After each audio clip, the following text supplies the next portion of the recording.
Bismillahirrahmanirrahim. Air mata jatuh berderai karena menonton drama Korea. Cakep, ada opa. Dikarenakan peserta sudah mulai ramai, alangkah baiknya acara kita mulai saja. Assalamualaikum warahmatullahi wabarakatuh. Selamat pagi, salam sejahtera bagi kita semua. Om Swastiastu, Namo Buddhaya, salam kebajikan. Alhamdulillahirabbil alamin. Puji syukur kehadirat Allah Subhanahu wa taala karena berkat rahmat dan hidayahnya lah kita bisa bersama-sama berkumpul secara daring dalam acara Town Hall Meeting kedua negarawan.id pada hari Sabtu yang cerah ceria ini. Saya berharap dimanapun teman-teman berada, cuacanya juga cerah ceria ya kita pada hari ini. Nah, teman-teman, puasanya gimana nih? Udah mendekati Lebaran di hari weekend begini? Puasanya mudah-mudahan. Alhamdulillah lancar. Aman. Masih rajin sahur ya? Mbak. Masih. Sahur dong. Sahurnya Satu kali, Mak. Nggak ada penyekatan kalau puasa, Kak. THR udah cair? Belum. Udah habis. Habis. Jangan lupa Makasih, dibelanjakan Mas ya Gun. THR-nya. Makasih, Mas Gun. Sudah cair dan menguap. Jangan lupa dibelanjakan ke UMKM ya teman-teman semuanya. Beli kecap, Mbak, kemarin. Nah, teman-teman semua, pada kegiatan hari ini kita punya banyak sekali acara. Kalau gitu, supaya saya mengingatkan kembali acara kita pada hari ini, ada beberapa rangkaian acara. Yang pertama adalah pembukaan. Yang kedua adalah sambutan dari pimpinan negarawan.id.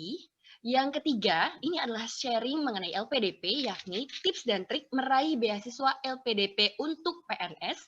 Kemudian ada pembuatan video ucapan Idul Fitri, pengumuman dari tim BPH, ada games, dan ada kocok arisan.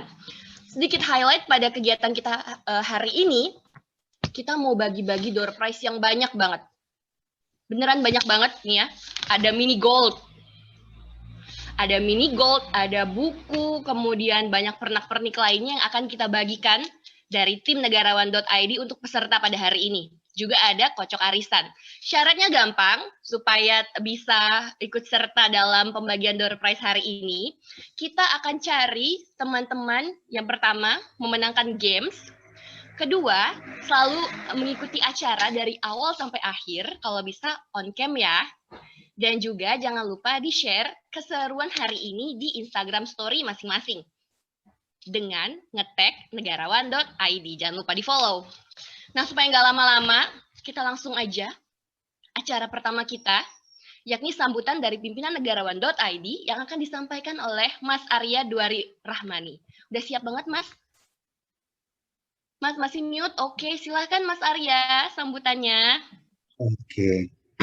Makasih Mbak Tiara, Mbak MC. Ternyata kece juga jadi MC ya Mbak ya, setelah kemarin dapat penghargaan sebagai apa namanya kemarin peserta dengan opening number paling bagus, sekarang kita jadikan MC gitu kan. Oke. Res banget ya. Assalamualaikum warahmatullahi wabarakatuh.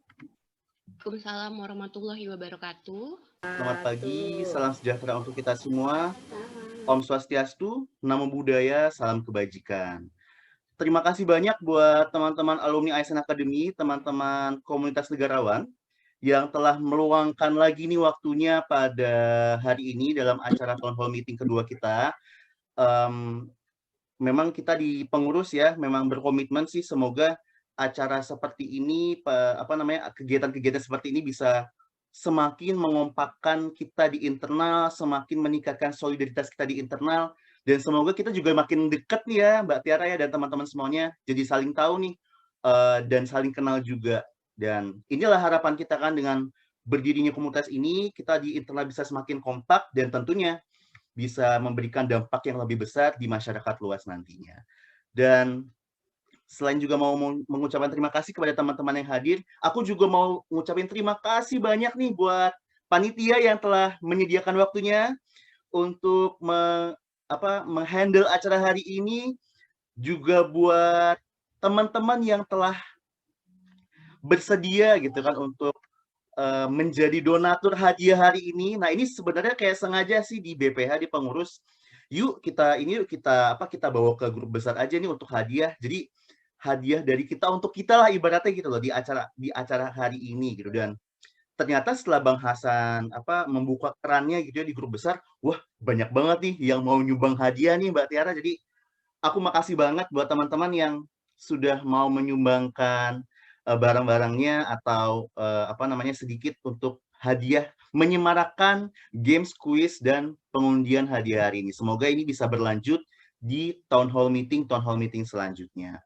Dan kita di town hall meeting kedua ini memang agak berbeda teman-teman dari yang kemarin. Hari ini kita mau bikin yang lebih seru. Kita ngundang narasumber juga ya untuk sharing. Semoga ini juga bisa berlanjut ke depan. Jadi nantinya kita bakal bikin talk show di internal kita juga seperti ini. Hari ini kita mengungkit lah. Kita mau ngangkat masalah beasiswa LPDP dari Mbak Lisa dan Mas Bagas yang hari ini bakal sharing. Semoga ini juga bisa menginspirasi teman-teman semua. Teman-teman jangan ragu-ragu kalau mau nanya, mau ngulik info tentang beasiswa LPDP, silahkan. Yuk, inilah forumnya dan sampaikan pertanyaannya ke kedua narasumber kita. Mungkin gak usah berlama-lama lagi ya Mbak Tiara ya, teman-teman kayak udah gak sabar sih mau dengar materi dari Mbak Lisa dan Mas Bagas. Terima kasih sekali lagi atas waktu yang telah teman-teman berikan hari ini. Mohon maaf apabila terdapat banyak kekurangan dari persiapan kita acara hari ini. Semoga kita makin kompak, kita makin solid ke depannya, dan komunitas kita juga bisa semakin besar ke depannya. Amin ya rabbal alamin. Wabillahi taufiq wal hidayah. Wassalamualaikum warahmatullahi wabarakatuh. Tenang juga, Dedek tenang ini. Bulan depan. Nah, boleh selanjutnya kita akan langsung ke acara utama kita, yakni sharing mengenai beasiswa LPDP, yakni mengenai tips dan trik meraih beasiswa LPDP untuk PNS yang akan disampaikan oleh dua orang awardee LPDP tahun 2019. Yang pertama ada Mbak Lisa Sunario Putri dan yang kedua ada Mas Hermawan Bagaskara Dewa. Mbak Lisa, Mas Bagas udah siap ya? Boleh CV-nya di-sharing dulu CV-nya?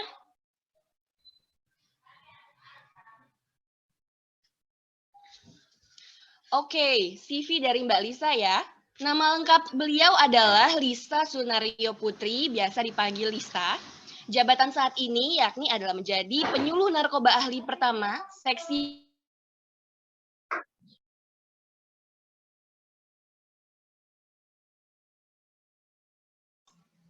Gue lanjutin nih. Gue lanjutin sendiri aja kali ya.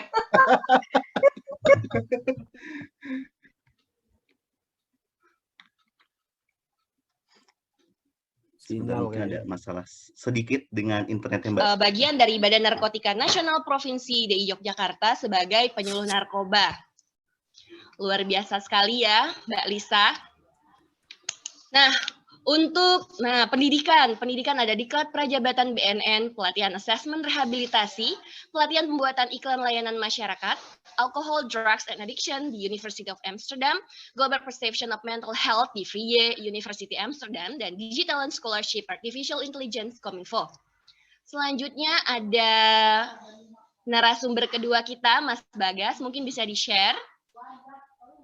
Nah, ini adalah CV dari Mas Hermawan Bagaskara Dewa. Lahir di Semarang 16 Januari 1995, beralamat di Jalan Jogonegaran, Pringgokusuman, Gedong Tengen, Yogyakarta, Daerah Istimewa Yogyakarta. Mas Hermawan masih single atau udah ada yang punya nih? Sudah menikah. Oh, sudah menikah ya, sudah. Kalau belum menikah nih, bisa dihubungi langsung ya yang berminat. Sedangkan untuk riwayat pendidikan yang pertama, S1 Sosiologi dari Universitas Gadjah Mada Indonesia, dan saat ini sedang melaksanakan S2-nya ya, Mas? Belum, Mbak. Belum mulai. Oh, lagi ongoing S1 Sosiologinya. Untuk pendidikan non-formal, yang pertama adalah Diklat Fungsional Pembimbing Kemasyarakatan di BPSDM Hukum dan HAM. Kedua, pelatihan dasar calon pegawai negeri sipil golongan 3. Dan yang terakhir adalah latihan bela negara oleh Dodik Bela Negara Rindam 12 TPR. Beasiswa yang telah diperoleh untuk tahun 2014-2017 merupakan penerima beasiswa perusahaan gas negara dan saat ini merupakan awardee dari beasiswa Lembaga Pengelola Dana Pendidikan dari Kementerian Keuangan. Pengalaman kerja magang, yang pertama adalah pelatih ekstrakurikuler Peleton Inti Tonti SMA Negeri 4 Yogyakarta. kedua relawan pengorganisasian, sedangkan seminar-seminar yang telah dilakukan adalah sebagai berikut di bawah.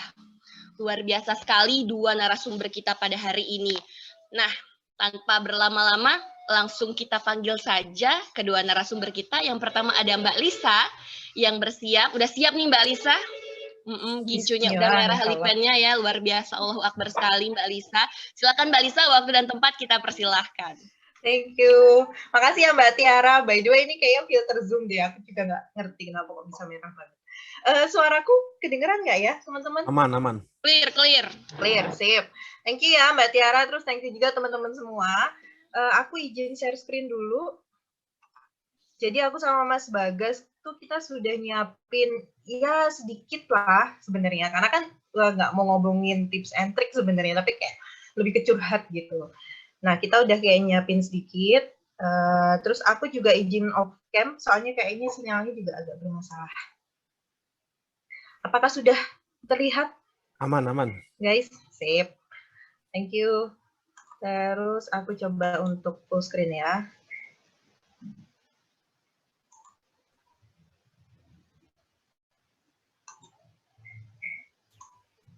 Oke.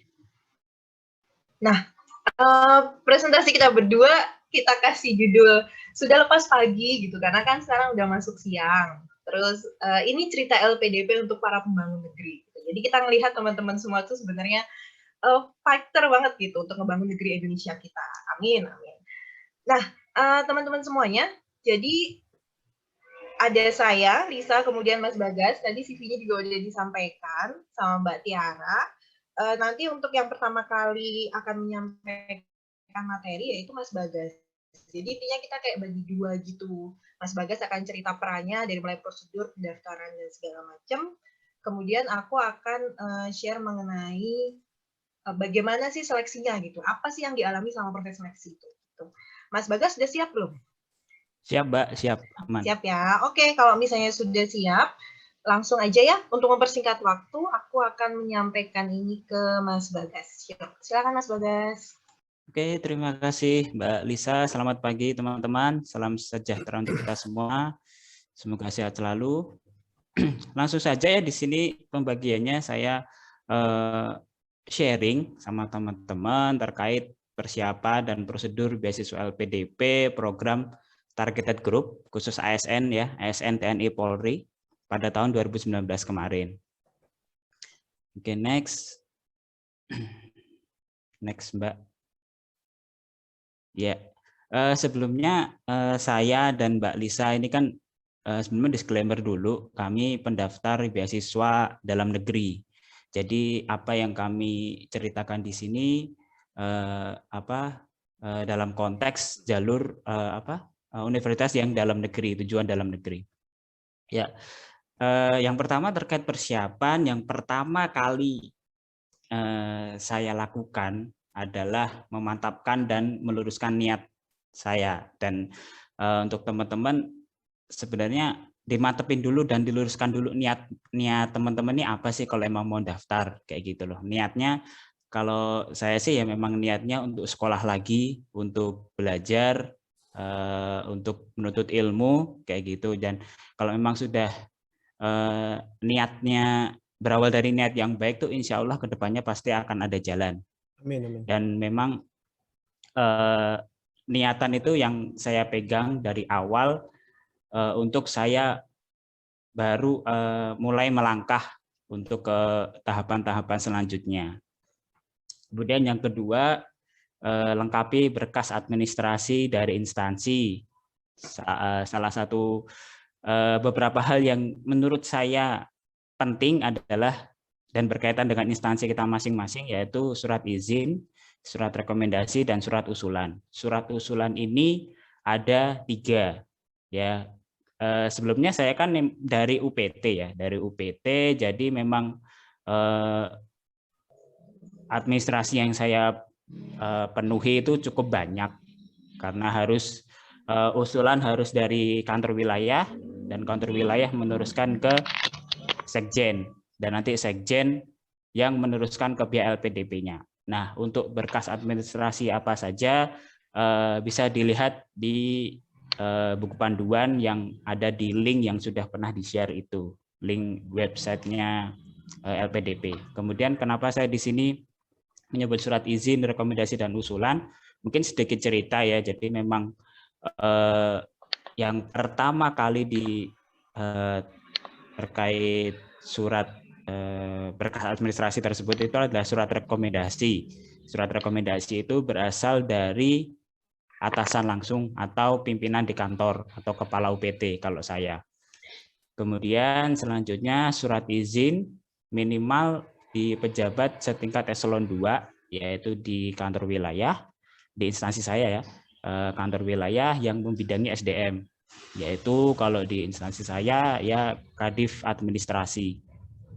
Kemudian setelah berkas itu semua lengkap, mulai dari rekomendasi pimpinan kantor, kepala kantor, kemudian izin dari pejabat eselon 2, dan produk akhirnya adalah surat usulan dari kantor wilayah yang menandatangani sama pejabat eselon 2 juga, Kadif Administrasi, untuk diteruskan ke Sekjen, dan nanti Sekjen lah yang akan bersurat meneruskan ke pihak LPDP-nya. Kemudian yang selanjutnya, prepare your TOEFL, IELTS, atau TOEFL score. Nah, yang memang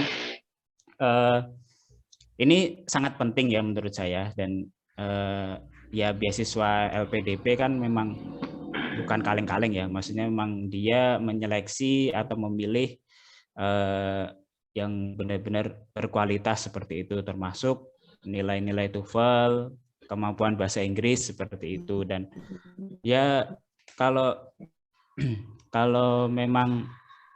saya kemarin semua persiapan ini mulai dari nomor 1 sampai nomor 4 termasuk TOEFL juga itu saya laksanakan dalam waktu sekitar 1 bulan. Cukup mepet memang, tapi ya memang saya kejar target seperti itu. Dan mungkin sedikit saya bacakan, ini berdasarkan buku panduan di beasiswa PNS TNI Polri tahun 2019 ya, terkait syarat-syarat sertifikat resmi kemampuan bahasa Inggris. Ya, kalau untuk pendaftar magister dalam negeri, yaitu skor minimal untuk TOEFL ITP 500, TOEFL IBT itu 61, IELTS 6, TOEIC 630 atau TOEFL 500. Dan untuk program magister luar negeri, skor minimal TOEFL IBT 75, IELTS 6,5, TOEIC-nya 750 atau TOEFL-nya 550. Dan untuk program doktoral dalam negeri, skor minimal TOEFL ITP 530, TOEFL IBT 70, IELTS 6, TOEIC-nya 700 atau TOEFL-nya 530. Dan untuk doktoral luar negeri, TOEFL IBT 94, IELTS-nya 7, TOEIC-nya 850 atau TOEFL-nya 550. Jadi ya memang angka-angka tersebut bisa menjadi pegangan teman-teman, dan waktu itu menjadi pegangan saya dalam persiapan yang ya seadanya waktu itu ya.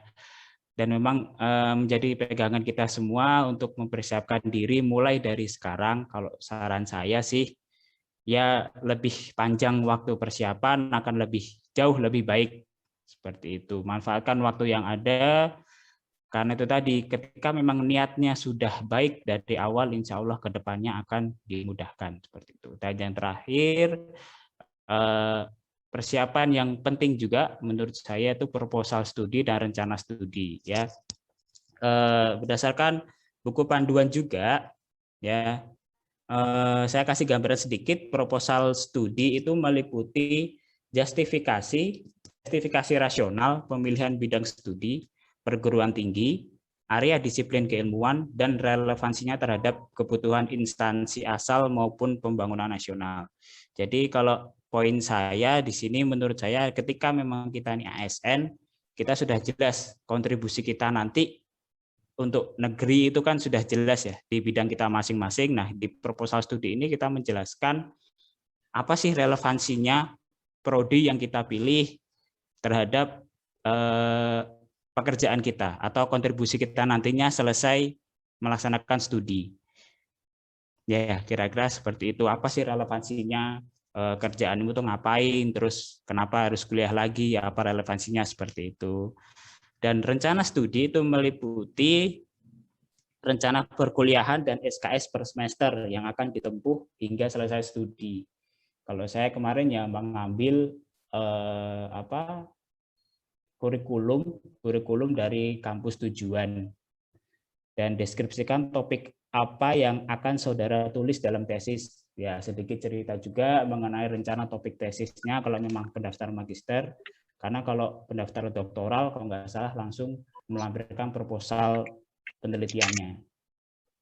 Dan deskripsikan aktivitas di luar perkuliahan yang akan saudara lakukan selama studi. Dan melampirkan daftar silabus perkuliahan.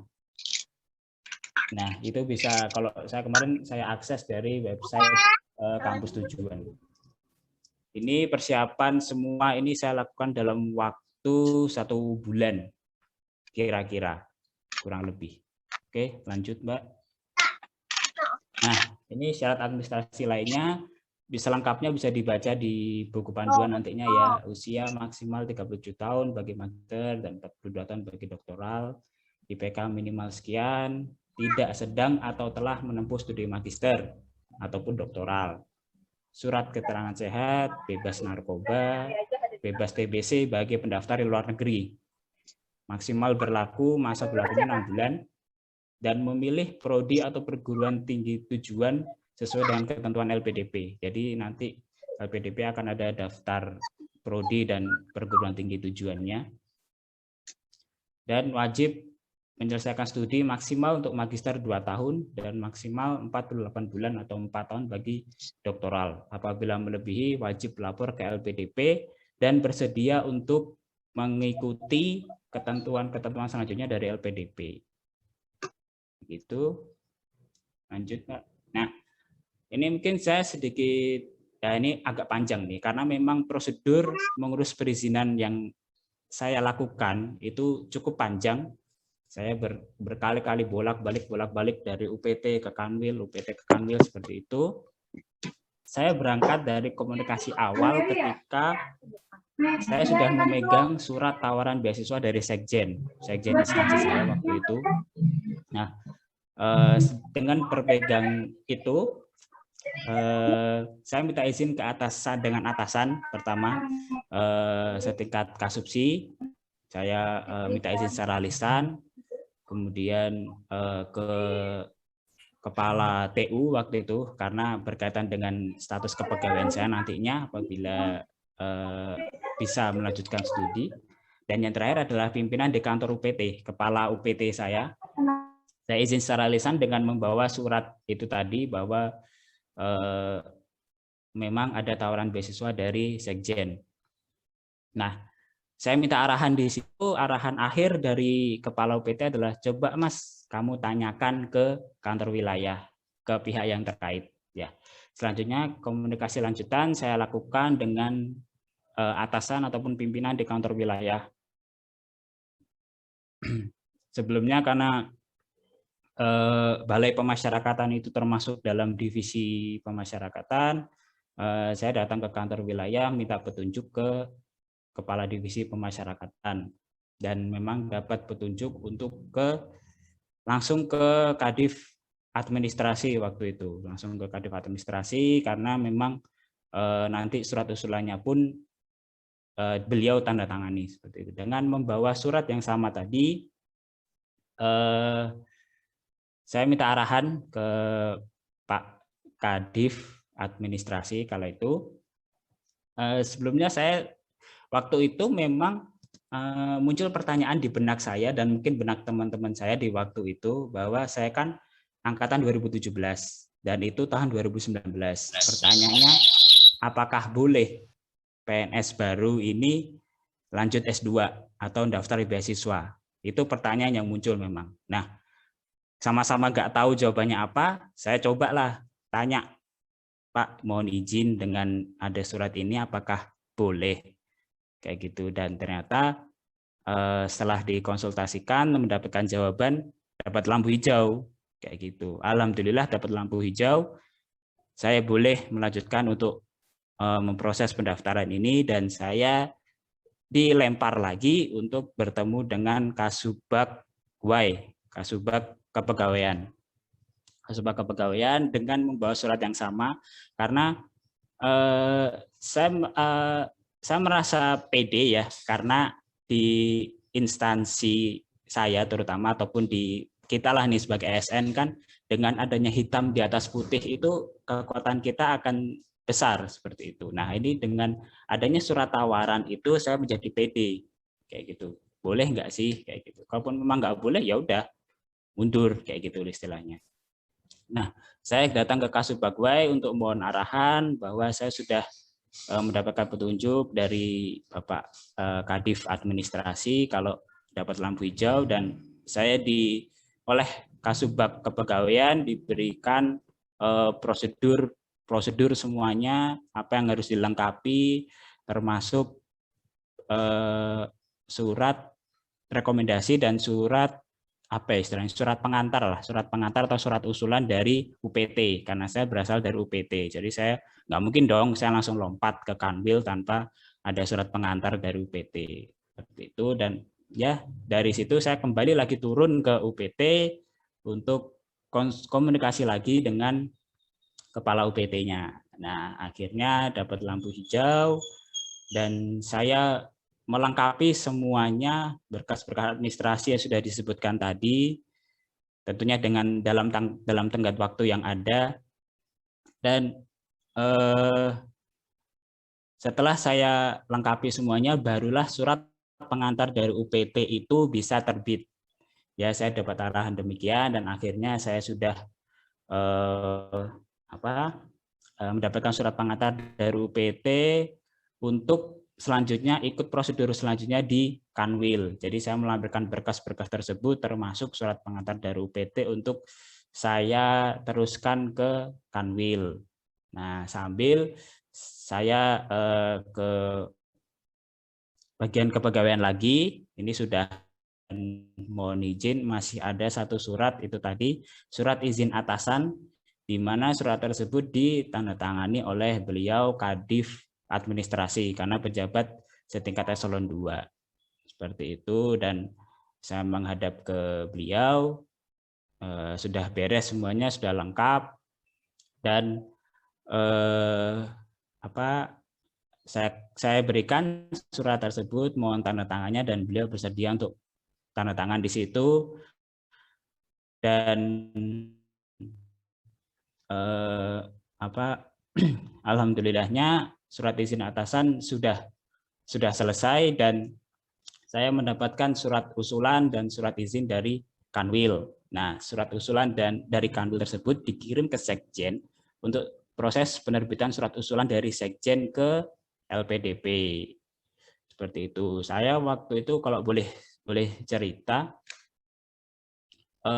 deadline submit itu kalau tidak salah 9 September ya, 9 September 2019 jam 23.59, dan sampai jam 4 sore jam pulang kantor itu saya masih belum mendapatkan surat usulan dari Kanwil, karena memang waktu itu sedang ada rapat atau apa pejabatnya itu, jadi belum bisa proses. Saya menunggu cukup lama hingga akhirnya 1 jam lah saya nunggu, hingga akhirnya sore itu baru dapat. Dan saya submitnya masih pakai surat usulan dari Kanwil, padahal seharusnya surat usulan dari Sekjen. Nah, karena memang saya belum submit sampai maghrib itu, saya ditelepon dari pihak Sekjen Kemenkumham, mohon izin Bu, gimana ini surat usulan dari Sekjen, apakah bisa gitu. Nah, memang baik sih kalau menurut saya, instansi saya untuk awareness-nya untuk para pegawainya melanjutkan studi itu tinggi gitu. Jadi mereka mengerti kondisinya, apalagi di wilayah itu ada satu dan lain hal yang kendala seperti itu, dan saya boleh submit dokumen itu pakai surat pengantar, surat usulan dari Kanwil dulu. Nah, nanti sekjen lah yang akan bersurat ke LPDP, karena karena oh ya, satu lagi, karena instansi saya itu sudah ada MOU kerjasama dengan LPDP. Jadi itu akan lebih enak lagi kalau sudah ada MOU kerjasama seperti itu. Jadi ya kalau ada satu yang kurang gitu bisalah disusulkan atau bagaimana. Yang penting urusan di setingkat wilayah itu sudah beres dulu, dan kita terus berkomunikasi kayak gitu dengan pihak pusat sekjen. Dan banyak yang tanya waktu itu, apakah banyak yang istilahnya malas ikut kayak gini, ribet kayak gitu. Sebenarnya sih nggak terlalu ribet apabila kita mengikuti prosedur yang ada kayak gitu. Kalau aku berangkat dari ya memang sama-sama nggak tahu sebenarnya seribet apa sih, boleh nggak sih saya berangkat dari itu, ya saya sepolos saya ingin tahu jawabannya apa, ya saya tanya boleh nggak sebenarnya kayak gitu, dan ternyata boleh, dan saya dapat lampu hijau, dan itu jadi modal saya untuk berangkat istilahnya gitu, mengurus semuanya dan mendaftar, mengikuti prosedur yang ada. Karena kalau misalkan kita ikut prosedur, insya Allah kedepannya juga akan lebih enak. Istilahnya kalau banyak yang bilang dipersulit dan segala macam, asalkan kita sudah sesuai prosedur, insya Allah akan lebih enak. Gitu. Lanjut, Mbak. Nah, ini yang niat yang kami pegang adalah niat yang baik pasti akan dimudahkan dan diridhoi oleh Allah Subhanahu wa taala. Tidak ada yang tidak mungkin selama Allah meridhoinya, dan yakini itu dan berjuanglah. Nah, ini quote dari Hermawan dan Amalia, saya dan istri saya, itulah quote yang kami pegang untuk mendaftar LPDP, dan alhamdulillah lolos semuanya. Begitu. Lanjut. Oke. Ya, sekian sih kalau dari saya mengenai persiapan. Nanti kita bisa tanya jawab lebih lanjut, bisa sharing lebih lanjut. Selanjutnya Mbak Lisa. Nah, selanjutnya saya serahkan ke Mbak Lisa untuk menjelaskan mengenai proses seleksi. Oke, Silakan, Mbak Lisa. Makasih ya Mas Bagas. Selamat juga, ternyata istrinya juga lolos ke PDP ya. Banget kalian berdua. Oke, teman-teman, jadi ini aku mungkin juga nggak terlalu lama, karena proses seleksi ini kan masih kayak tahap selanjutnya gitu. Tapi menurutku nggak apa-apa juga kita sampaikan, karena nanti ketika kalian sudah paham apa yang terjadi selama seleksi, itu akan kembali lagi ke persiapannya kalian, akan dibuat kayak gimana gitu. Jadi ini mungkin akan aku kayak share sedikit-sedikit gitu ya. Nah, ini cerita pada seleksi 2019, kembali lagi kita disclaimer, karena kayaknya 2021 agak berbeda, jadi nanti kita juga akan bahas. Kalau pada waktu itu, yang pertama memang seleksi berkas. Waktu itu seleksi jadwal untuk seleksi berbasis komputer, tanggal 2 Juli. Hasilnya sendiri keluarnya tanggal 12 Juli waktu itu, jadi kurang lebih sekitar 10 hari. Nah, persiapannya apa?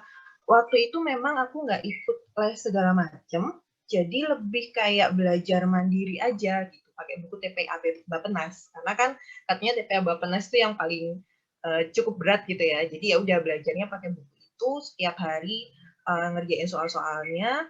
Aku pakai buku yang ini, cuma ini karena aku nggak di-endorse dan juga nggak jualan, jadi ya bebas kalian mau pakai yang mana. Tapi waktu itu aku pakai buku yang ini. Terus habis itu sempat join juga grup Telegram dan WhatsApp. Kenapa aku join? Karena menurutku grup ini sangat membantu banget untuk ngebantu banget bagaimana updatingnya. Terus habis itu suka kadang-kadang share mengenai materi-materi untuk dibaca juga. Jadi menurutku cukup membantu. Terus gimana cari tahunya? Biasanya kalau udah menuju LPDP banyak banget tuh nanti yang share di WhatsApp. Karena salah satu syarat untuk join grupnya tuh dia harus kayak share ke beberapa grup gitu. Jadi insya Allah nanti kita akan dapat. Nah untuk pelaksananya sendiri waktu itu ada 3. Jadi TPA itu 60 soal, waktu itu 90 menit, diacak. Jadi nggak bisa contek-contekan gitu, kanan kiri, depan belakang tuh beda-beda. Nah maksimal soalnya 300. Terus habis itu ada tes kepribadian, 60 soal, 30 menit. Nah terus di sini juga ada essay on the spot. Dikasih waktu 30 menit, kita suruh menyampaikan mengenai pendapat kita terkait current issues. Waktu itu aku dapat larangan mantan napi koruptor mencalonkan diri di pemilu. Jadi kita disuruh kayak ngasih pendapat, menurut kamu gimana sih? Setujukah kalau napi bekas napi koruptor itu bekas napi koruptor nggak boleh lagi atau mencalonkan lagi di pemilu gitu. Nah, kepribadian sama essay on the spot ini nggak muncul saat kita submit. Jadi itu kayaknya untuk tambahan sesi selanjutnya wawancara. Jadi pas submit nilai TPA-nya doang yang keluar. Waktu itu tuh passing grade-nya ini. Jadi memang afirmasi sama targeted itu sama, mau dalam negeri maupun luar negeri waktu itu. Tapi memang ada perbedaan di reguler. Yang luar negeri reguler sama afirmasi, agak lebih tinggi gitu passing grade-nya. Terus habis itu muncullah jadwal wawancara. 20 Agustus, kurang lebih sebulan, hasilnya keluar 16 September. Waktu itu sih persiapannya banyak baca-baca terkait kebangsaan, karena wawancaranya ada 2, terus baca lagi rencana studi. Nah ini aku pengen tekankan, ketika kalian membuat rencana studi, pastikan memang kalau bisa udah kayak melalui riset dan udah disiapkan gitu, karena ini yang nanti akan dikulik-kulik banget pada saat wawancara. Kemudian join grup lagi. Jadi grupnya tuh sampai banyak banget waktu itu. Ada grup SBK sendiri, ada grup wawancara sendiri, dan segala macamnya gitu lah. Terus habis itu wawancara pertama memang fokus ke kewawasan kebangsaan. Satu orang waktu itu yang wawancara, dia nggak mau cerita, dia nggak mau ngasih tahu namanya, dia nggak mau cerita dari mana. Jadi sepertinya sih, aku nggak tahu yang lainnya mengalami hal yang sama, tapi ada beberapa yang sama sih. Jadi either antara mungkin BIN atau mungkin mana, mungkin ya, kurang paham. Terus yang diulas itu daftar riwayat hidup. Jadi DRAH ini harus kita isi sebelum wawancara, dan itu detail banget. Sampai kalau misalnya kita punya suami, kita punya istri, itu sampai organisasinya yang diikuti itu kita harus ngisi, pokoknya panjang banget. Karena itu memang untuk tahu ya. Terus habis itu juga ditanyain sampai buku favorit, tokoh favorit, gitu-gitulah. Nah, wawancara kedua, waktu itu aku kebetulan 1 hari, cuma ada beberapa orang yang kena 2 hari, jadi hari ini sama besok. Kebetulan aku 1 hari pagi sama agak siangan. Wawancara kedua itu fokusnya lebih ke kesiapan kuliah. Waktu itu 3 orang, 1 psikolog, karena dia memang memperkenalkan diri namanya juga, dan 2 itu akademisi. Jadi entah itu antara dosen atau dekan dan segala macam itu. Terus mereka lebih fokus ke kesiapan dan pengetahuan yang dimiliki terkait jurusan, kampus, tugas akhir, rencana kegiatan sama kuliah, gitu. Mereka lebih banyak fokusnya di situ. Agak lupa durasinya, tapi kalau nggak salah 30 menit, dan beda-beda juga. Beda-beda juga sih pengalaman setiap orang. Makanya itulah pentingnya untuk ikut grup, karena kita bisa tahu ceritanya yang lain gitu. Ada yang dapat jutek, ada yang betul waktu itu sih saya dapatnya sih yang fine-fine aja gitu, malah kayak bercanda-bercanda gitulah. Nah, ini nanti mungkin Mas Bagas mungkin bisa cerita, karena ada satu pertanyaan yang menanyakan gimana kalau misalnya wawancaranya itu beda lintas itu ya, lintas S1, karena kebetulan S1 ku psikologi, S2 ku psikologi gitu. Jadi ya fine-fine aja. Nah, mungkin Mas Bagas punya cerita, karena S1-nya Mas Bagas kan sosiologi dan S2-nya psikologi, jadi memang kayak lintas ilmu. Mas Bagas mungkin bisa cerita sedikit sebelum aku next slide. Oke. Kalau saya sih nggak ada, mungkin cerita sedikit ya Mbak Lisa ya. ketika memang lintas jurusan, lintas prodi itu pewawancara sudah tahu ya, data kita sudah masuk ke mereka, data kita sudah dibaca, dan untuk substansi wawancaranya pasti pertanyaannya kalau saya dulu ya itu kenapa milih pindah jurusan kayak gitu. Ya saya kenapa milih pindah jurusan, dan kembali lagi itu tadi rencana studi dan proposal studi itu benar-benar kita pegang, benar-benar kita kuasai, ya kita jawab sesuai secara gampangnya ya, kita jawab aja apa yang kita tulis di proposal studi, karena di situ saya tulis juga kenapa saya pindah jurusan, kenapa tidak linear, saya tulis juga di situ, karena ya kembali lagi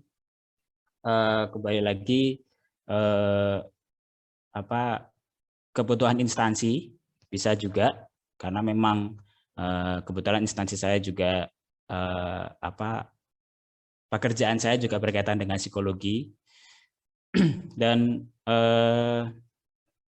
menurut saya waktu itu adalah sosiologi dan psikologi itu tidak terlalu jauh, meskipun secara jurusan berbeda ya, secara fakultas pun berbeda, tapi tidak terlalu jauh, dan di situ saya menceritakan kesinambungannya di mana, kan kayak gitu. Jadi ya rencananya nanti mau apa kayak gitu loh, kuliahmu tuh kenapa beda jurusan, terus kenapa kampus ini, itu kalau menurut saya sih ceritakan saja apa yang kita tulis di proposal studi dan rencana studi. Kurang lebih gitu sih. Oke. Thank you Mas Bagas. Jadi memang intinya adalah dikembalikan lagi, karena kita itu targeted PNS, jadi memang kita punya kayak kelebihan ya, bisa dibilang quote and quote, apa yang kita lakukan dan rencana yang kita lakukan tuh lebih clear, lebih jelas. Karena nanti ketika kembali lagi ke institusi kan jelas gitu apa yang dimau. Jadi nggak perlu khawatir misalnya harus kayak beda jurusan. Selama memang bisa ngejelasin dan itu dibutuhkan oleh instansi, ya itu berarti fine. Kita bisa ngejelasin di situ gitu. Terus habis itu apa lagi? Tadi sempat kepikiran tapi lupa. Aku next dulu deh. Tinggal sedikit kok slide-nya. Nah, kalau misalnya sudah lolos, dan setelah kita sudah diterima, ada beberapa tahapan lagi yang nanti mungkin bisa jadi concern-nya teman-teman juga. Jadi salah satu syarat untuk akhirnya kita bisa mendapatkan beberapa berkas itu adalah mengikuti persiapan keberangkatan. Di sini tuh menurutku yang paling seru karena materinya yang kita dapetin itu dari tokoh-tokoh nasional gitu. Jadi kita kayak bisa ketemu tokoh-tokoh nasional. Cuma kalau misalnya nggak lulus harus ngulangin. Jadi waktu itu tuh hampir di tempatku ada yang nggak lulus gara-gara dia terlambat kurang 1 menit gitu. Lebih dari 1 menit itu dia harus pulang dan dia harus ngulangi lagi gitu. Terus habis itu nggak ada persiapan bahasa. Kalau pernah dengar LPDP itu kan nyiapin untuk bisa belajar bahasa Inggris gitu. Itu nggak ada. Kalau target kita nggak dapat. Jadi ya kalau memang niatnya untuk luar negeri ya atau dalam negeri dan memang belum memenuhi, ya mau nggak mau harus belajar sendiri. Terus kalau misalnya sudah, baru bisa ngajuin lolos. Ada beberapa perubahan selama COVID, kayak Mas Bagas itu ya mau nggak mau dia harus kayak ada beberapa angkatan yang kena COVID itu dia boleh kuliah dulu, PK-nya nyusul. Jadi kayak ada perubahan. Tapi seharusnya sih seperti ini. Jadi PK dulu baru bisa dapat letter of sponsorship. Ini biasanya digunain sama yang jurusan luar negeri karena mereka butuh kayak LOS gitu kan. Tapi kalau dalam negeri mah pakai screenshot aja, kampus-kampus dalam negeri udah nerima. Terus letter of acceptance-nya harus yang unconditional. Nah, ini yang perlu ditekanin sama kita sih sebenarnya biar kalian juga bisa prepare. Jadi setelah PK atau PB dikasih waktu 1 tahun sampai keluar LOE. Setelah itu kalau misalnya melebihi itu dia harus info ke LPDP, tapi biasanya sih terus off gitu kayak di-cut, nggak berhasil. Habis itu juga habis dapat LOE baru bisa ngajuin kontrak.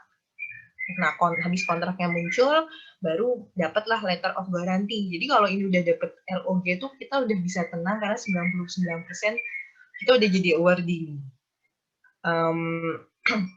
Habis itu bisa akses ke Simonef untuk berbagai macam pendanaan. Detailnya bisa cek lagi di buku panduan. Nah, cuma per tahun ini tuh di UGM aku dengar cerita ada beberapa yang dia kayak lintas jurusan dan harus matrikulasi. Matrikulasinya macam-macam.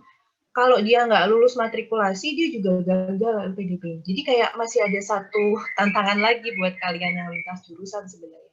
Di UGM ada, aku nggak tahu 1 apa 2 orang, aku agak lupa, yang dia akhirnya gagal dapat LPDP karena matrikulasinya nggak lulus. Dia harus kayak ngulangi lagi gitu. Sayang padahal. Itu yang harus dipertimbangkan juga ketika harus pindah jurusan, matrikulasi itu kan juga cukup berat. Sudah, habis itu kurang lebih seperti itu. Nanti kalau kami mungkin akan membahas pertanyaan-pertanyaan tadi. Jadi selamat datang buat di LPDP. Ini informasi buat kalian, by the way, kalau belum tahu, di web sama di Instagram sudah keluar tanggalnya, yang targeted. Jadi mulai hari ini sampai 4 Juni, kalian sudah mulai bisa daftar. Targeted silahkan dibaca ketentuan-ketentuannya. Nah, yang mungkin agak berbeda adalah seleksi substansi akademik sama kebangsaan. Kalau pas waktu kami, aku sama Mas Bagas kan dipisah ya. Nah, ini digabung. Sampai sekarang kita masih belum ada gambaran. Kalau digabung ini apakah wawasan kebangsaannya wawancara atau tes tertulis kayak kemarin yang KPK itu kan tes wawasan kebangsaannya kayak tertulis ya kalau nggak salah. Correct me if I'm wrong. Terus jadi itu yang nanti kita harus lihat. Tapi ini kan dinamis, jadi kita bisa sambil belajar. Itu tahap 1, kalau tahap 2-nya digabung, jadi bisa mulai daftar dari 1 Agustus. Udah deh, kurang lebih seperti itu. Terima kasih teman-teman sudah.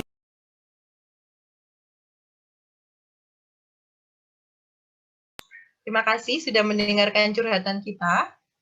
Aku stop share dulu, oke. Thank you. Aku kembalikan lagi ke MC, silahkan. Waduh, thank you banget Mbak Lisa, Mas Bagas.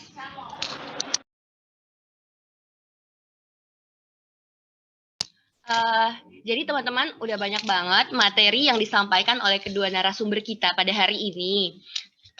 Saya yakin teman-teman juga banyak yang pengen banget berdiskusi atau mungkin yang pernah ikut seleksi LPDP juga ingin berbagi dengan teman-teman. Jadi untuk kesempatan pertama pada kali ini, saya mungkin akan melemparkan langsung kepada seluruh partisipan. Barangkali ada yang mau menanyakan langsung kepada kedua narasumber, bisa langsung raise hand mungkin. Oke, ada Mas Gunawan ya di sini. Silahkan Mas, mungkin ada yang ingin ditanyakan. Terima kasih Mbak Tiara. Selamat siang ya, selamat siang semuanya.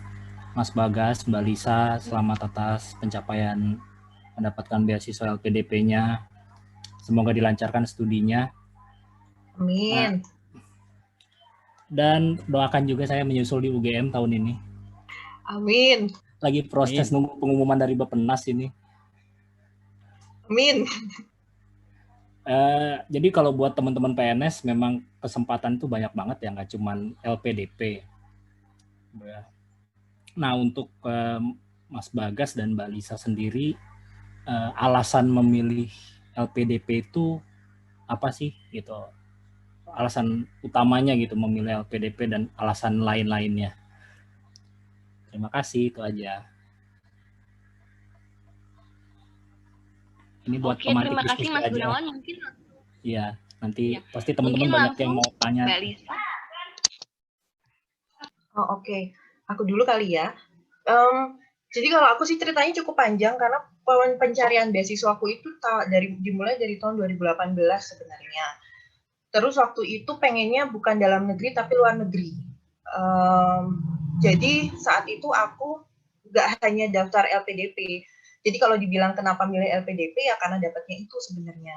Di luar allowance-nya dia termasuk yang cukup tinggi dibanding yang lain. Kalau nggak salah yang bisa nyamain LPDP besarnya itu hanya AAS yang mirip-mirip. Yang lainnya tidak sebesar LPDP. Jadi itu mungkin Betul, bisa kayak ya. Betul. Betul ya. Betul. Jadi bisa jadi satu pertimbangan sebenarnya. Cuma kalau aku waktu itu nggak mikir allowance, aku mikirnya pengen ke luar negeri gitu. Terus aku sempat daftar Chevening, sempat daftar AAS, terus juga daftar LPDP. Tapi tahun 2018 tuh ini kayak aku ngebuka luka lama gitu. Jadi aku daftar karena sebenarnya kata Mas Bagas, jadi karena aku di provinsi, jadi harus minta izin ke pusat gitu. Pada saat pengiriman berkas yang pertama untuk minta izin, berkasku ditolak karena aku waktu itu jurusannya nggak linear. Karena kalau di luar negeri itu kan kayaknya kalau ngambil psikologi juga gimana gitu ya, terlalu banyak jurusan yang kece-kece gitu terkait human studies, nggak hanya psikologi. Jadi aku ngambilnya emang agak beda. Itu ditolak karena harus diminta linear. Udah, aku ajuin lagi gitu. Nah, pada saat aku ajuin lagi, waktunya juga udah mepet waktu itu untuk pembukaan penutupan LPDP. Jadi aku waktu itu ngajuin berdua, satu amplop. Surprisingly, ketika keluar hasilnya, yang muncul itu hanya punya temanku yang satunya lagi, yang satu amplop. Yang punya aku nggak ada. Terus aku bingung, punya gue kemana gitu. Pas aku tanya, punya aku hilang berkasnya di sana. Aku nggak ngerti itu kenapa, sampai sekarang aku juga nggak paham kenapa berkas itu bisa hilang pada satu amplop. Dan temanku akhirnya tetap lanjut, dia dapat luar negeri, kemudian aku sempat kayak kayak break gitulah. Aduh, ya ampun, aku ini udah lama banget persiapan segala macam, terus tiba-tiba kayak gagal gitu gara-gara berkasku hilang. Udah deh, aku pikirnya ya udah kita coba lagi next. Cuma terus kenapa akhirnya aku memindahkan ke dalam negeri? Singkat cerita, ya mungkin juga itu jalannya Tuhan juga kali ya. Tuhan kayak nyentil-nyentil dari awal bahwa kayaknya kamu tuh udah dikasih kesusahan, kok tetap aja ngeyel ke luar negeri. Jadi pada setelah itu tuh sebulan kemudian aku hamil lagi.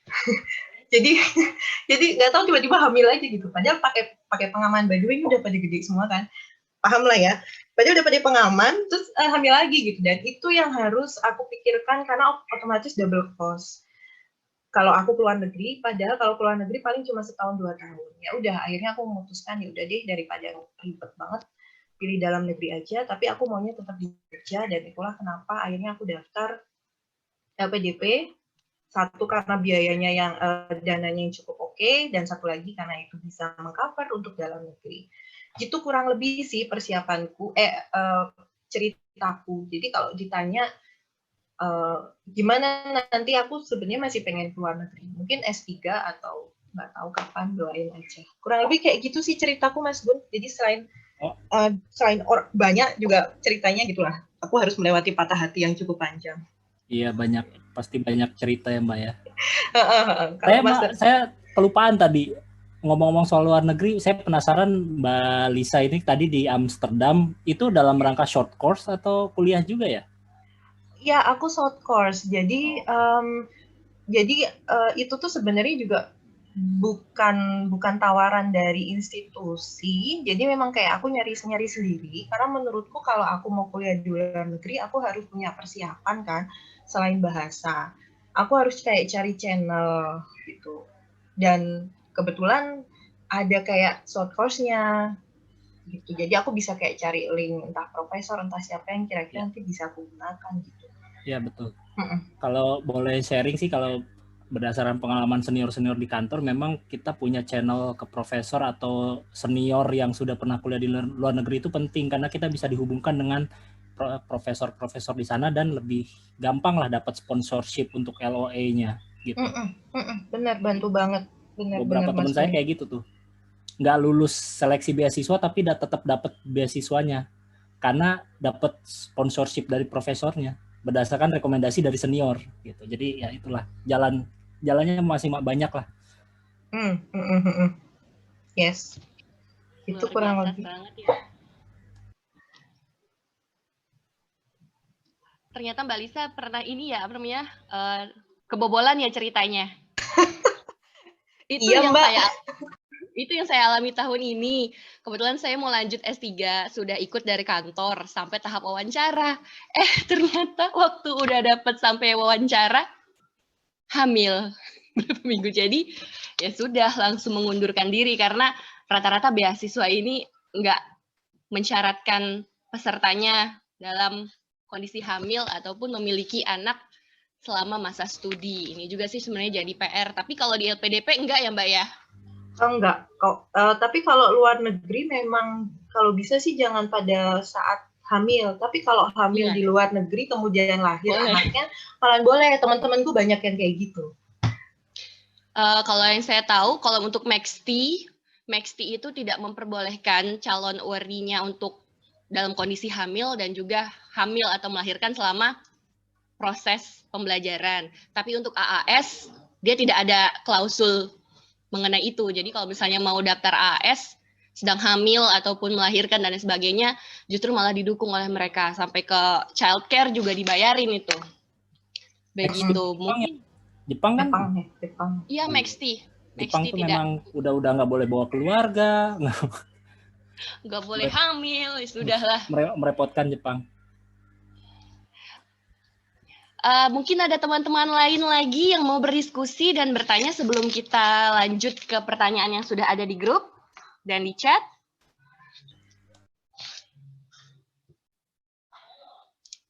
Belum ada? Yang lesson udah semua, Mbak? Belum? Udah ada 2 resensi di sini, terserah MC. Mbak, Udah Mbak Dina Oke, sama raise hand dulu. Udah raise hand mungkin. izin ya, Mbak Mbak. Dina ya? Boleh masuk. Oh, siap. Oke, ya silakan. Halo, Mbak. Terima kasih buat kesempatannya, Mbak. Sorry, ini tadi mungkin aku nggak ngikutin dari awal sampai akhir karena ngajar juga ya. Ini aku mau ngajuin beberapa pertanyaan nih, Mbak, terkait dengan proses seleksi LPDP karena posisinya sekarang kan sedang menjadi scholarship hunter ya. Dan penasaran juga pengen mencoba beasiswa yang paling ternama lah ya di Indonesia gitu kan ya. Mungkin ini kalau pertanyaan aku tadi juga kalau mungkin tidak menyimak dari awal sampai akhir, jadi mungkin kalau ada pertanyaan yang sekiranya sifatnya mengulang, mohon maaf sebelumnya ya Mbak ya. Yang pertama nih Mbak, terkait dengan beasiswa LPDP sendiri, itu kalau semisal apa namanya kita kan PNS, apakah bisanya hanya ikut targeted ketika memang kita berada di tempat yang afirmasi, apakah bisa mengikuti dari jalur daerah afirmasi? Itu yang pertama. Terus yang kedua,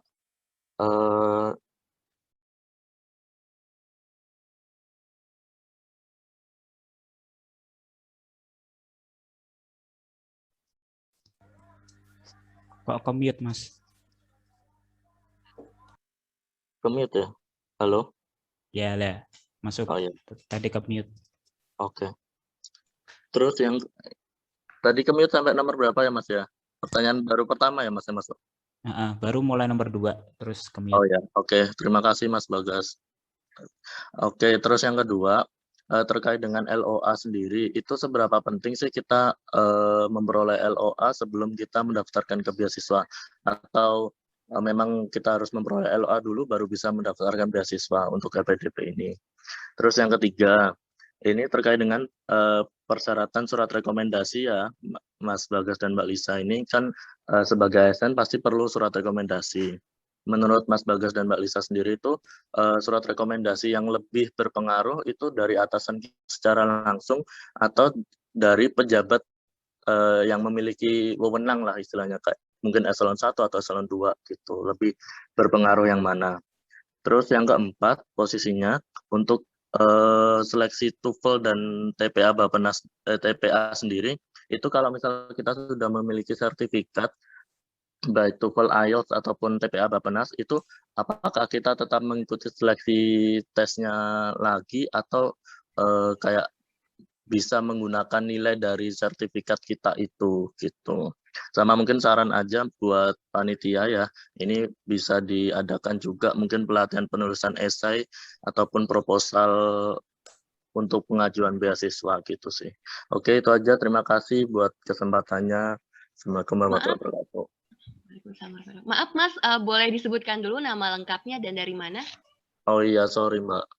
Terima Oh, kasih. iya. Sorry lupa. Ini saya Rizwanda Dio dari instansi BPKP. Ya, terima kasih. Mungkin langsung dijawab. Oke, izin ya. Izin menjawab dari pertanyaannya Mas Dio ya. Mas Dio tadi apa yang pertanyaan soal surat rekomendasi ya. Kalau saya jawab yang surat rekomendasi dulu. Surat rekomendasi ini kalau membaca di buklet buku panduan beasiswa PNS tahun 2019 di sini tertulis melampirkan surat rekomendasi dari pimpinan, tokoh atau pakar di bidangnya. Format terlampir. Nah, di situ tertulis rekomendasi dari pimpinan, apakah pimpinan langsung, atasan langsung di kantor, atau pejabat setingkat eselon 1 dan 2 ya. Kalau menurut saya sih ya karena saya kemarin rekomendasinya pakai atasan kepala kantor, kepala UPT. Jadi ya kepala UPT pun nggak masalah kalau menurut saya ya. Atau kalau misalkan mungkin eselonnya lebih tinggi, lebih menurut teman-teman di sini eselonnya lebih tinggi, lebih manjur istilahnya, ya boleh juga sih. Karena di situ saya melihat bahwa di format terlampir ya, surat rekomendasi di tahun 2019 kemarin itu tertulis tentang bagaimana karakter atau pribadi pelamar di sini. Ya, jadi saya berpikirnya ya kepala kantor saya yang lebih tahu daripada pejabat eselon 2 yang di notabene beda kantor kayak gitu. Jadi tidak melihat secara langsung kinerja saya sehari-hari, bagaimana karakter saya sehari-hari kayak gitu. Jadi kalau menurut saya sih lebih itu aja sih, lebih apa ya istilahnya, lebih make sense-nya sih seperti itu kayak gitu. Terus kalau soal LOE ya, LOE kalau menurut saya nih, saya daftar beasiswa dulu, baru cari kampus ya kalau saya ya. Dan kalau LOE itu kayak semacam jadi apa ya, meningkatkan harga jual kita sih istilahnya gitu. Pun sebaliknya, apabila kita misalkan kita daftar beasiswa udah punya LOE, nah kita nanti diceritakan di wawancara atau panitia pasti sudah memegang berkas kita kayak gitu, bahwa memang kita sudah punya LOE, jadi kan itu meningkatkan harga jual kita ya. Jadi untuk kemampuan kemungkinan mendapat beasiswa itu lebih tinggi. Pun sebaliknya, apabila kita beasiswa dulu baru cari kampus, nah ketika kita wawancara seleksi masuk kampus, saya ini award di LPDP nih. Nah, berarti kan istilahnya bukan kaleng-kaleng kayak gitu loh istilahnya ya. Jadi aku nih memang udah pengen banget kuliah di kampusmu misalkan kayak gitu. Saya aja sampai alhamdulillahnya dapat beasiswa untuk kuliah di kampusmu. Jadi karena pengalaman saya memang untuk S2 itu kan pihak kampus pun juga memastikan terkait kesiapan biaya kita, kesiapan biaya studi. Nah, apabila sudah dapat beasiswa kan lebih terjamin. Nah, itu juga lagi-lagi meningkatkan harga jual kita lah istilahnya seperti itu ketika wawancara kayak gitu sih. Karena saya di wawancara karena saya cari kampus LPDP dulu baru kampus ya, jadi ketika seleksi kampus juga ditanyain itu kayak gitu, bagaimana tentang kesanggupan studi biaya studinya dan seperti itu. Terus tadi pertanyaan pertama apa ya, mohon maaf agak keskip tadi. Yang boleh daftar tadi, itu enggak selain targeted? Apakah boleh lewat afirmasi? Oh gitu ya. Ya mungkin nanti kalau Mbak Lisa mungkin ada pengalaman lain dan lebih tahu ya. Kalau menurut saya sih kok kayaknya nggak apa-apa ya. Maksudnya ketika targeted ataupun umum itu kan hanya beda jalur aja. Dan mungkin perbedaannya di saingan. Jadi ya kalau misalkan targeted group itu khusus PNS, TNI, Polri, ya saingan kita hanya orang-orang itu kayak gitu. Kita pun ketika PNS mau mendaftar umum reguler bisa juga. Hanya mungkin saingannya lebih banyak atau beda lah, saya beda saingan kayak gitu. Dan kalau umum kan bisa ada yang fresh graduate atau bagaimana kayak gitu. Dan ya karena saya belum pernah mencoba yang reguler maupun yang afirmasi, saya kurang tahu sih. Tapi kalau menurut saya bebas-bebas aja sih, terserah, itu jalur yang dibuka oleh LPDP, terserah kita mau masuk pintu yang mana, kayak gitu. Dan tentu saja persyaratannya pun beda-beda, tinggal kita memenuhi yang mana. Itu sih kalau menurut saya, Mas Dio ya. Boleh Mbak Lisa kalau ada tambahan lain.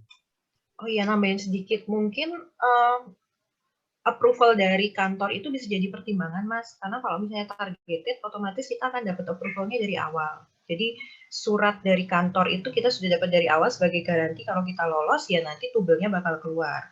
Tapi kalau kita pakai jalur reguler, itu kayak kita mungkin akan datang, terus habis itu baru minta gitu.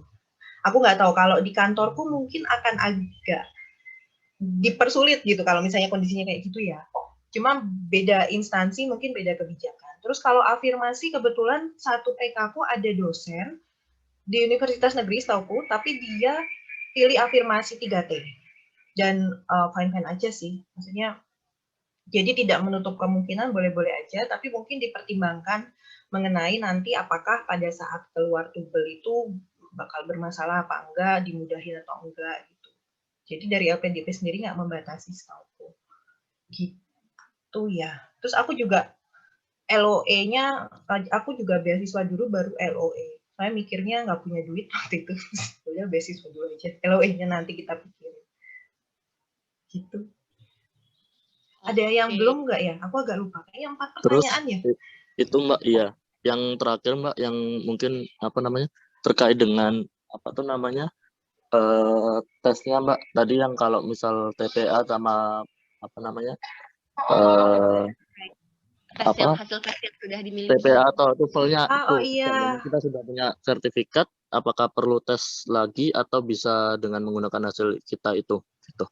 Perlu, masih tetap harus ikut seleksi substansinya, wawancaranya tetap, karena itu hanya kayak sebagai syarat awal. Tapi nanti bisa ngebantu juga pada saat cari LOE. Jadi ya sebenarnya nggak rugi-rugi banget. Gitu. Tapi memang harus tetap melewati seleksi substansi. Jadi nggak ada bypass. Oke, Mbak, terima kasih banyak infonya. Sama-sama. Oke.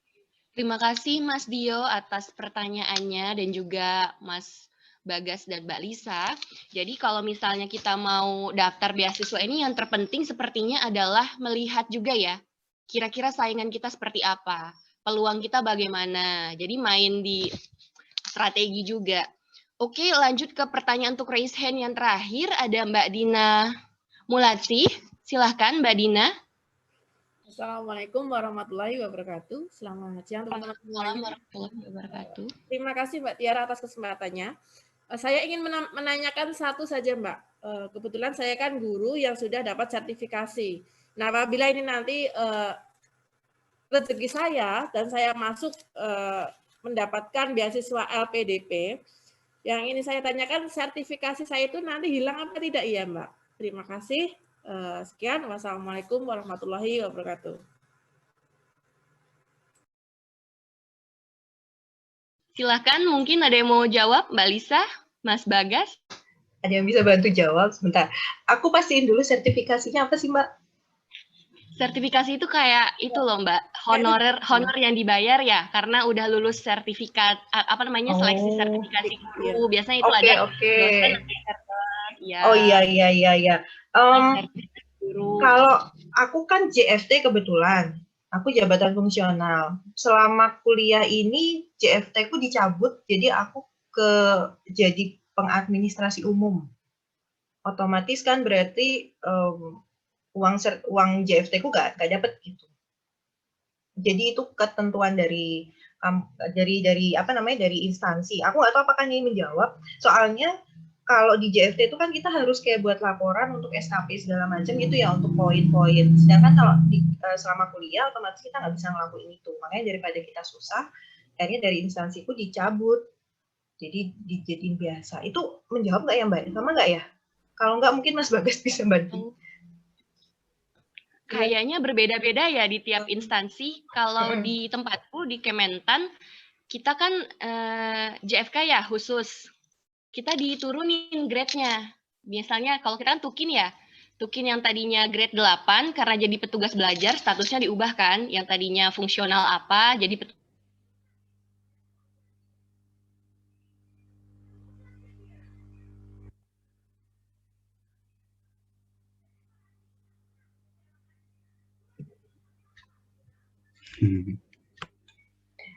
Iya, Waduh. beda-beda mungkin ya, benar. Kalau Tunkin aku dapat separuh doang, memang cuma dipotong separuh, JFP ku hilang.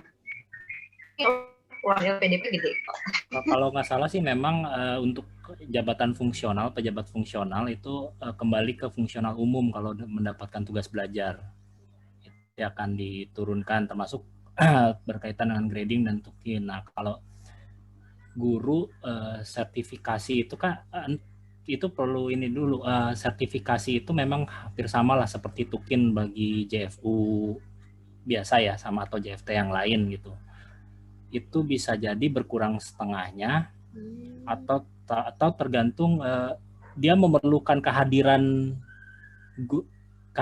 nggak untuk pembayaran sertifikasi. Kalau memerlukan kehadiran itu pasti hilang karena kan kita tidak hadir di kantor istilahnya seperti itu. Tapi insya Allah tertutup dengan allowance-nya. Ketutup nggak Mbak Lisa? Betul sekali. Itu yang paling penting, hitung-hitungannya harus. Iya, betul. Boleh kali bocoran jumlahnya. Bulanan iya. gitu. Boleh ya? Oh, nggak apa-apa ya? Kan itu udah dibuka secara umum. Di panduannya kan ada besaran allowance dan kalian ini mau langsung dengar langsung dari. Kalau luar negeri beda-beda tergantung negara. Yang paling tinggi itu seingat aku London ya. Kalau luar negeri. boleh banget. Halo, suaraku kok kayaknya. Apakah suaraku jelas? Jelas kok. Oh iya, sorry. Iya, kalau misalnya luar negeri itu London setauku. Kalau misalnya dalam negeri itu yang di Jakarta kalau nggak salah 3, aku agak lupa berapa, tapi kalau aku di Jogja itu 3,6 per bulan. Dan dikasihnya per 3 bulan. Jadi 3 bulan sekali dapat 10,8. Terus dapat uang buku setahun sekali itu 10 juta. Kalau misalnya dari luar daerah itu nanti ada biaya lagi untuk kayak stay di daerah yang baru itu 10 juta lagi. Jadi kayak Mas Bagas nanti dari Pontianak dia pindah ke Jogja akhirnya dia akan dapat tuh 10 juta lagi. Jadi dihitung-hitung apa yang kepotong sama apa yang didapat itu masih lebih bagus yang didapat sih. Mbak, untuk yang berkeluarga ada tunjangan keluarga nggak? Saya nggak ada. Kalau tunjangan keluarga itu hanya dikasih buat S3 ya, dan itu pun baru tahun kedua kalau nggak salah Mas Gun ya. Tahun kedua baru dikasih. Jadi tahun pertama kagak. Karena kalau nggak salah 6 cukup lah ya. Kalau nggak salah pertimbangannya itu kalau S3 kan 4 tahun ya, minimal 3 tahun jadi lebih lama gitu.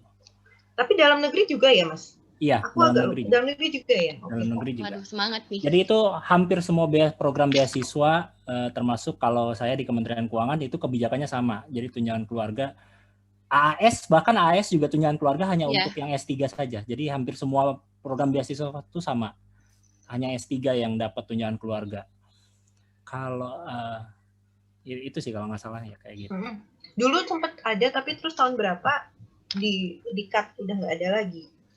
Saya dulu temanku tahun 2018 atau 2017 masih dapat S2. LPDP. LPDP. Oh, iya. S2-nya masih dapat. Awal-awal sih ada. Awal-awal memang dulu sempat ada. Oke. Adain lagi lah Mas Gun. Nantilah kalau saya jadi kepala divisinya atau direkturnya. Amin. Ya kita udah selesai sekolah semua itu mah. Oh iya. Amin. Nanti jajan kita ikutan seleksi terbukanya lagi buat nempatin posisi itu. Masya Allah, luar biasa. Allahu Akbar. Oke, baiklah untuk pertanyaan raise hand, mungkin secara langsung karena ini sudah pukul 11.15, kita close dulu. Mungkin langsung saja ke pertanyaan yang sudah ada di grup ya, teman-teman semua.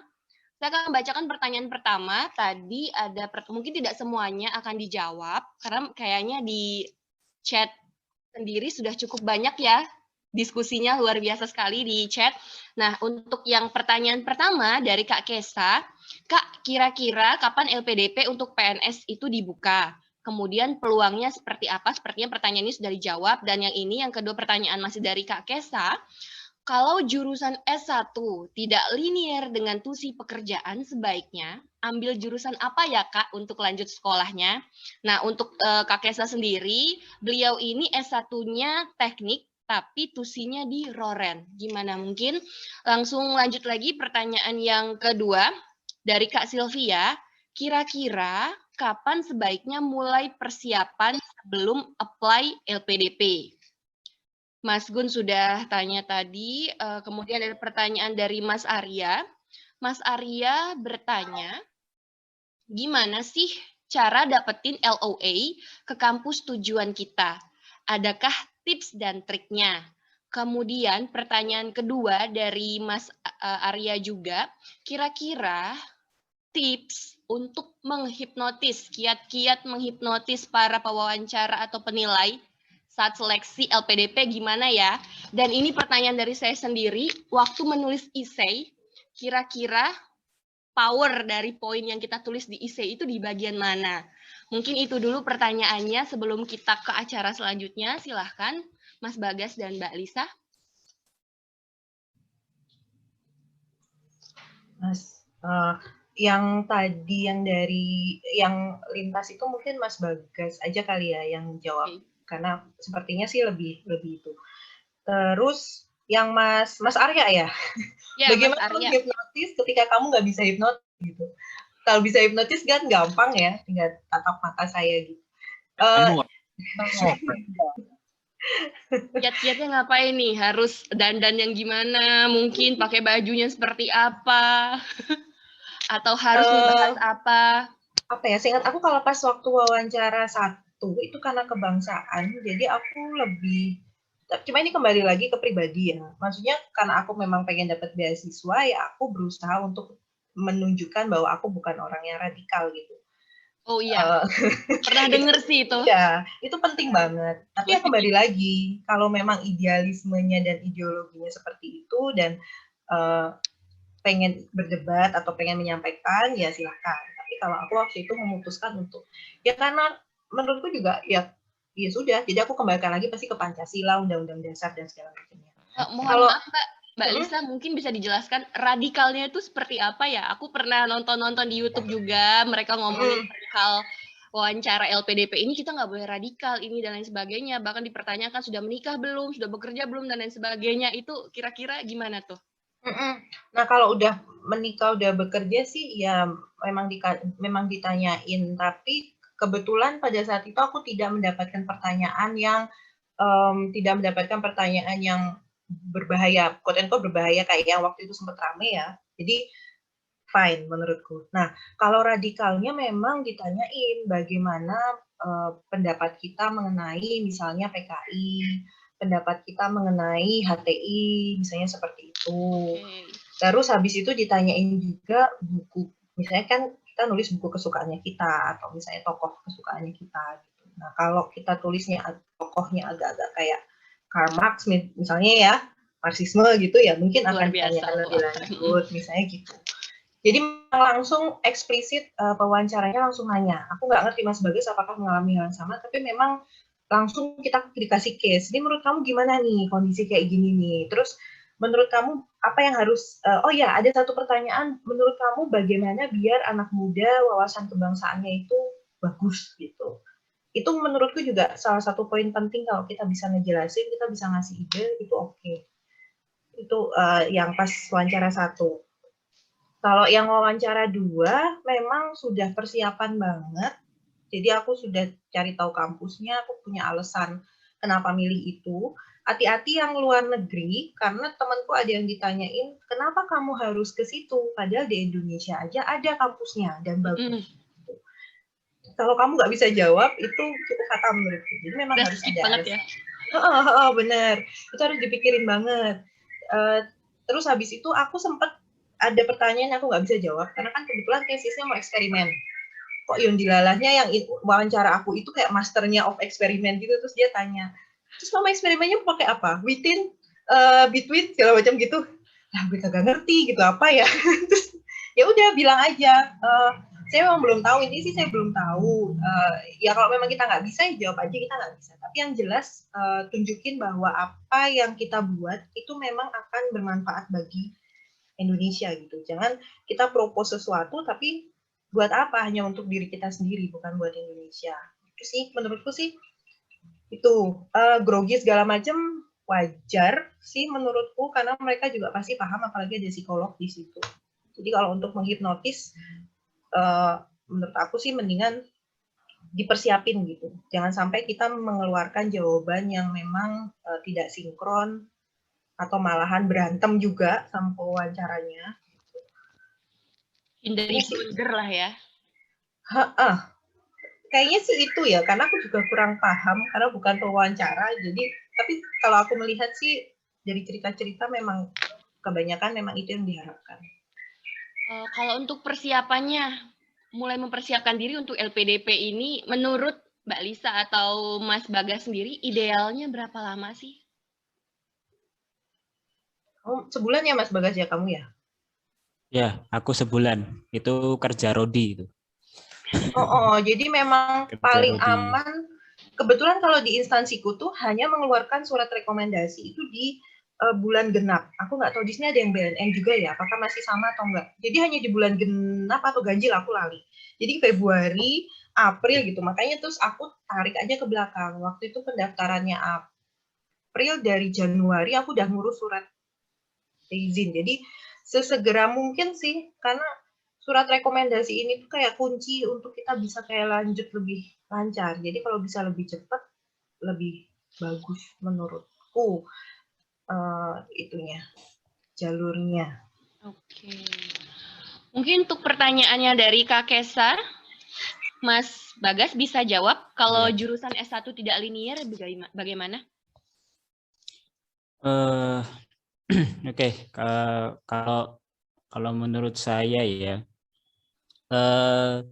jurusan S1 tidak linear dengan tusi pekerjaan, tetapi selebihnya aku jurusan apa ya? Kalau menurut saya, ya ini lagi-lagi strategi sih. Kita kan ASN ya, kita ASN, kita sudah jelas sebenarnya tusi kita apa, dan dari kementerian masing-masing atau lembaga kita masing-masing itu kan pasti berkontribusi langsung terhadap Indonesia kayak gitu. Nah, ketika memang tusi kita, jabatan kita itu tidak sesuai dengan S1, untuk memperkuat, kalau menurut saya, untuk memperkuat dan mungkin supaya jalannya lebih aman, ya lebih aman, itu ambil yang sesuai dengan pekerjaan, karena nanti mengkaitkannya mungkin akan lebih mudah ya, karena kontribusimu apa sih kayak gitu, kontribusimu setelah kamu selesai studi terus kamu kembali ke instansi, itu kontribusimu apa, itu kan dengan bidang yang kamu kuliah dan bidang yang kamu jadikan profesi itu sejalan kayak gitu. Tapi kalau misalkan memang ingin melinearkan dengan S1-nya, di mana itu tidak linear dengan tusinya, ya mungkin lebih ke effort lebih lagi untuk ya bagaimana argumennya dan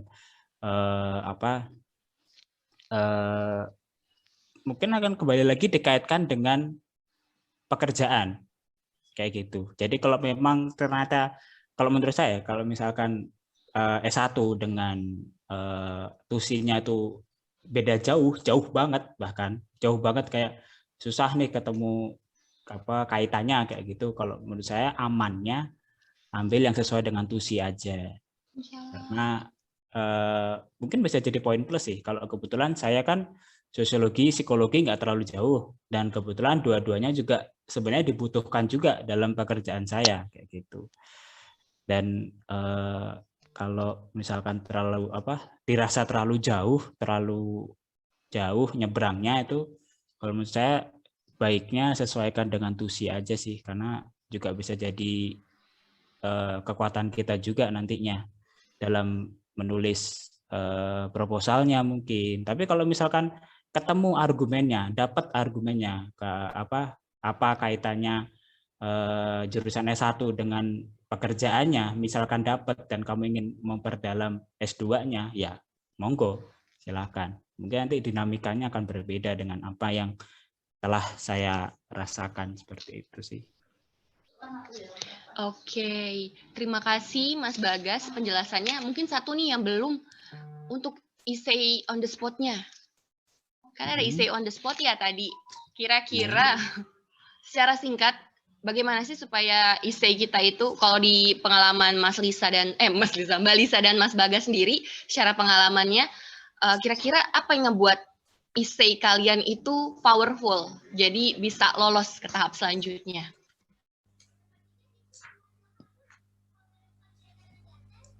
Apa ya?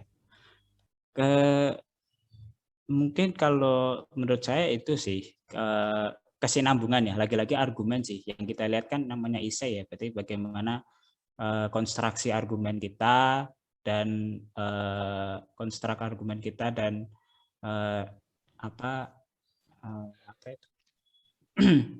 analytical thinking-nya kayak gitu sih. Jadi saya pun juga cukup kaget ketika essay on the spot itu, jadi benar-benar lagi di tempat selesai tes semacam TPA itu langsung essay on the spot dan mendapatkan topik itu, ya saya langsung berpikir apa argumen saya, seperti itu aja sih.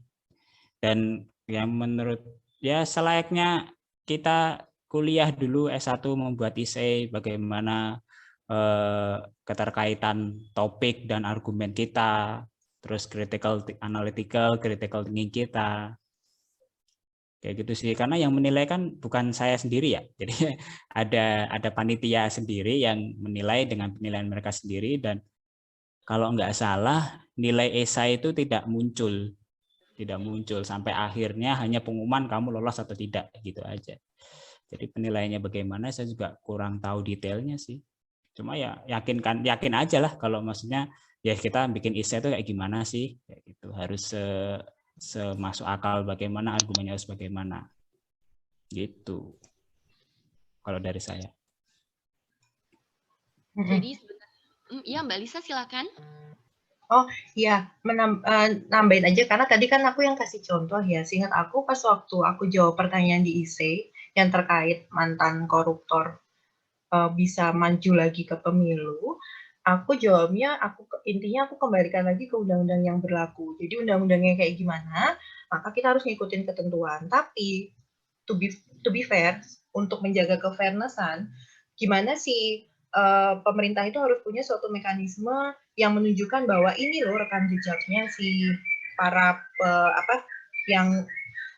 calon-calon yang akan kita pilih itu. Gitu. Jadi dikembalikan lagi ke masyarakat. Jadi undang-undangnya tetap jalan, tapi kita juga punya mekanisme yang bisa dibilang kayak prevention. Yakin nih udah ditulis mantan koruptor masih mau lu pilih juga gitu. Jadi lebih kayak bagaimana kita bisa mengimbangin itu. Dulu seingat aku sih aku jawabnya kayak gitu.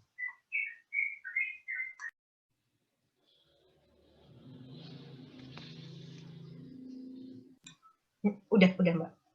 Oke. Jadi mungkin bisa jadi masukan juga ya ke panitia nih.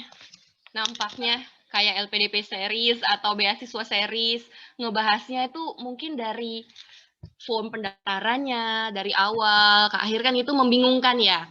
Kadang-kadang dari awal ke akhir, penulisan essay, motlet, kemudian bagaimana kita ngurus ini, itu, dan lain sebagainya. Oke, saya rasa untuk diskusi kita mengenai tips and trick LPDP pada hari ini cukup sampai di sini dulu ya teman-teman, karena keterbatasan waktu. Lain kali kita lanjut lagi, mungkin Mas Arya ini ya masukan ya, kayaknya rame banget kalau ngomongin beasiswa nih untuk PNS zaman sekarang. Dan juga karena acara kita masih lanjut lagi, untuk bahan diskusi teman-teman yang masih ada pertanyaan bisa langsung drop di grup atau mungkin di chat di kita ya. Siap. Silakan MC ditutup. Oke. Sepertinya demikianlah rangkaian acara kita pada hari ini. Pertama-tama saya ingin mengucapkan terima kasih yang sebesar-besarnya kepada kedua narasumber kita, Mbak Lisa dan Mas Bagas, juga kepada pemimpin.id yang sudah menyediakan platform bagi kita semua sehingga bisa berkumpul di sini. Untuk pengumuman pemenang selanjutnya, untuk akun IG dan lain sebagainya, nanti kita umumkan di IG negarawan.id aja ya? Atau gimana? Benar.